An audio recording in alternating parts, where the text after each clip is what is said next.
India Pak വെടിനിർത്തൽ തൻ്റെ ശ്രമഫലമെന്ന് ആവർത്തിച്ച American president Donald Trump India Pak യുദ്ധം അവസാനിപ്പിക്കാൻ താൻ തന്നെയാണ് മുൻകൈ എടുത്തത്. സൗദി സന്ദർശന വേളയിലാണ് ട്രംപിൻ്റെ ഈ പരാമർശം. My inaugural address, my greatest hope is to be a peacemaker and to be a unifier. I don't like war.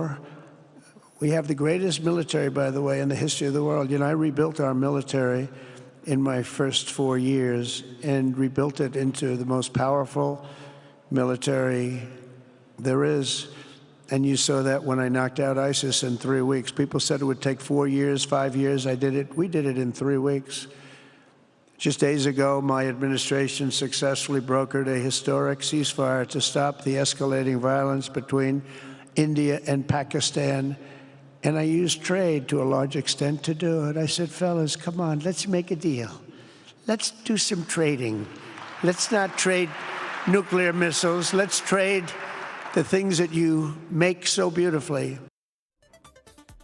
Indian president Donald ട്രംപിൻ്റെ പശ്ചിമേഷ്യൻ സന്ദർശനം തുടരുകയാണ്. സൗദി അറേബ്യയിലെ ജിദ്ദയിൽ നിന്നും ലേറ്റസ്റ്റ് വിവരങ്ങളുമായി ജലീൽ കണ്ണമംഗലം തത്സമയം ചേരുന്നു. Jaleel, good morning. യഥാർത്ഥത്തിൽ ഗവൺമെൻറ് ഓഫ് ഇന്ത്യ നിഷേധിക്കുന്നു, അമേരിക്കൻ പ്രസിഡന്റ് ആവർത്തിക്കുന്നു. പറയൂ.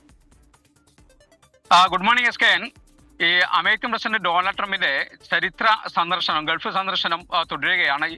ഇന്നലെയാണ് അദ്ദേഹം റിയാദിൽ എത്തിയത്. സൗദി കിരീടാവകാശിയുമായി മുഹമ്മദ് ബിൻ സൽമാൻ രാജകുമാരനുമായി കൂടിക്കാഴ്ച നടന്നു. അതോടൊപ്പം തന്നെ സൗദി US നിക്ഷേപ ഫോറത്തിൽ പങ്കെടുക്കുകയും ചെയ്തു.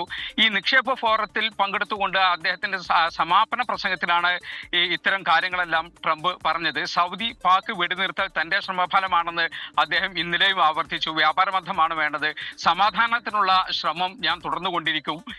ഇതൊക്കെയാണ് ട്രംപ് ഇന്നലെ പറഞ്ഞത്. മധ്യസ്ഥതയെ കുറിച്ചുള്ള ട്രംപിന്റെ അവകാശവാദങ്ങളെല്ലാം ഇന്ത്യ കഴിഞ്ഞ ദിവസം നിഷേധിച്ചിരുന്നു. ഇത് അറിയാത്ത രൂപത്തിലായിരുന്നു അദ്ദേഹത്തിന്റെ ഈ പരാമർശം. അതോടൊപ്പം തന്നെ സൗദിയുടെ ശ്രമങ്ങൾ, ഇന്ത്യ പാക് വെടിനിർത്തൽ അവസാനിപ്പിക്കാനായി സൗദി വിദേശകാര്യ സഹമന്ത്രി ഇന്ത്യയും പാകിസ്ഥാനും സന്ദർശിച്ച് വലിയ രൂപത്തിലുള്ള ശ്രമങ്ങളെല്ലാം നടത്തുകയും ചെയ്തിരുന്നു. ആ ഭരണാധികാരിയുടെ അവരുടെ എല്ലാം മുന്നിൽ നിന്നുകൊണ്ടാണ് അദ്ദേഹം വീണ്ടും ഈ കാര്യം ആവർത്തിച്ചത്. അതോടൊപ്പം തന്നെ ലോകത്തിന്റെ ബിസിനസ് ഹബ്ബായി സൗദി റിയാദ് മാറും എന്ന് ട്രംപ് തന്റെ പ്രസംഗത്തിൽ പറഞ്ഞു. മുഹമ്മദ് ബിൻ സൽമാൻ രാജകുമാരൻ കഠിനാധ്വാനിയാണ്, രാത്രി അദ്ദേഹത്തിന് ഉറക്കമുണ്ടോ എന്നെല്ലാം അദ്ദേഹം ചോദിക്കുകയുണ്ടായി. സൗദിയെ ഏത് രീതിയിലും പ്രതിരോധിക്കാൻ തയ്യാറാണെന്ന് ട്രംപ് പറഞ്ഞു. അതോടൊപ്പം തന്നെ പ്രധാനപ്പെട്ട ഒരു കാര്യം ട്രംപ് കഴിഞ്ഞ ദിവസം പറഞ്ഞത്, സിറിയക്കെതിരെയുള്ള ഉപരോധം പിൻവലിക്കും. അത് മുഹമ്മദ് ബിൻ സൽമാൻ രാജകുമാരന്റെ ആവശ്യപ്രകാരമാണ് ഈ ഉപരോധം പിൻവലിക്കുന്നത്.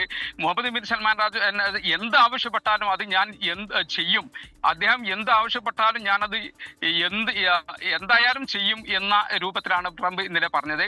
അതോടൊപ്പം തന്നെ ട്രംപ് പറഞ്ഞ മറ്റൊരു കാര്യം, ബഷാർ അൽ അസദിന്റെ കാലത്ത് ഏർപ്പെടുത്തിയ ഈ സിറിയക്കെതിരെയുള്ള ഉപരോധം അവരുടെ, അതായത് സിറിയ നന്നാകാനുള്ള അവസരമാണ് സിറിയക്ക് നൽകുന്നത് എന്നാണ് ട്രംപ് പറഞ്ഞത്. സിറിയ ഈ പരാമർശത്തെ സ്വാഗതം ചെയ്യുകയും ചെയ്തിട്ടുണ്ട്. ഇന്നാണ് ഗൾഫ് അമേരിക്ക ഉച്ചകോടി, ഏറെ പ്രതീക്ഷയോടെ കാത്തിരിക്കുന്ന ഗൾഫ് അമേരിക്ക ഉച്ചകോടി ഇന്ന് ഉച്ചയ്ക്ക് മുമ്പായി ഉച്ചകോടി നടക്കുമെന്നാണ് പ്രതീക്ഷ.